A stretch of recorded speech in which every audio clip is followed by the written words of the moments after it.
जजेस के दरमियान लड़ाई जो है वो शिद्दत इख्तियार कर गई है और दो जजेस ने जो वारदात डाली है, सुप्रीम कोर्ट ऑफ पाकिस्तान के दो जजेस की जानिब से जो इख्तिलाफी नोट जारी किया गया उस पर बात करेंगे। उसमें बाकी तो ज़ाहिर है बहुत सी चीज़ें हो सकती हैं कि उसमें क्या लिखा गया है, लेकिन एक बात बड़ी वाज़ेह है और वो ये है कि अब जजेस के दरमियान लड़ाई जो है वो शिद्दत इख्तियार कर गई है और सूरत हाल मुझे वाज़ेह तौर पर जो है वो तसादुम की तरफ जाती हुई नज़र आ रही है, लड़ाई की तरफ जाती हुई नज़र आ रही है। और इन दो जजेस ने जो वारदात डाली है उसके बाद ये वाज़ेह है कि चीज़ें किस तरफ जाएंगी। देखें, ये दो जजेस थे, जस्टिस अमीनुद्दीन खान साहब और जस्टिस नईम अफ़गान साहब। अच्छा, जो नईम अफ़गान साहब हैं ये भी काजी फाइज़ ईसा साहब के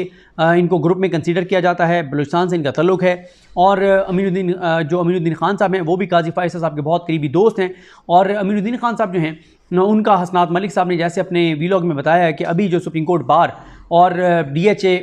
के दरमियान जो एक मुआहदा हुआ है, जो एक डील हुई है, उसमें इनका क्या किरदार मुमकिन तौर पर है और इन्होंने क्या सुपरवाइज़ करना है, इस हवाले से हसनात मलिक साहब ने अपने वीलॉग में बड़े तफसील से बताया है। और जस्टिस अमीनुद्दीन खान साहब वो जज हैं कि जब काजी फाइज़ ईसा साहब के ख़िलाफ़ 10 रुकनी बेंच का फैसला आया था 7-3 से, जब इनकी बीवी और बच्चों के असासे और जायदादें सामने आए थे, अनडिक्लेयर्ड थे, और सुप्रीम कोर्ट के जजेस ने ये मामला भेजा था FBR को, और FBR को कहा था कि काजी फाइज़ ईसा साहब की अहलिया को और बच्चों को नोटिस दें, उनसे पूछें कि ये पैसे उन्होंने कमाए कैसे, बाहर भिजवाए कैसे और क्या उनका सोर्स ऑफ इनकम था, ये सारी चीज़ें पूछें।